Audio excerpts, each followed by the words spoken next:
இன்றைய வேத வசனம் உபாகமம் 28:10.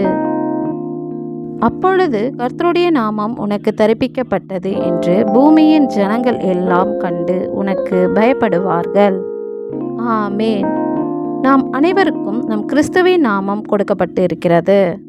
எனவேதான் நாம் கிறிஸ்துவர்கள், அதாவது கிறிஸ்துவை உடையவர்கள் என்று அழைக்கப்படுகிறோம்.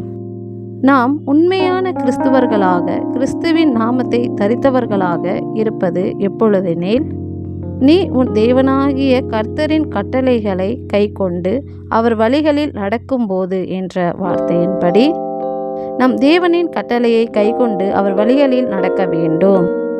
அப்பொழுது கர்த்தர் உனக்கு ஆணையிட்டபடியே உன்னை தமக்கு பரிசுத்த ஜனமாக நிலைப்படுத்துவார் என்கிறபடி அவருடைய சொந்த பரிசுத்த ஜனமாக நம்மை நிலைப்படுத்தி அவருடைய நிலையான நாமத்தை நமக்கு தரிப்பித்து நம்மை மெய்யான கிறிஸ்தவர்களாக மாற்றுவார்.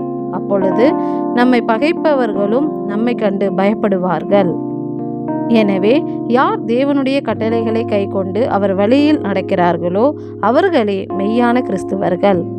எங்களை உம்முடைய சொந்த பரிசுத்த ஜனமாக நிலைப்படுத்தி உம்முடைய நிலையான நாமத்தை தரிப்பித்த எங்கள் நல்ல தேவனே, உமக்கு நன்றி செலுத்துகிறோம். நன்றி.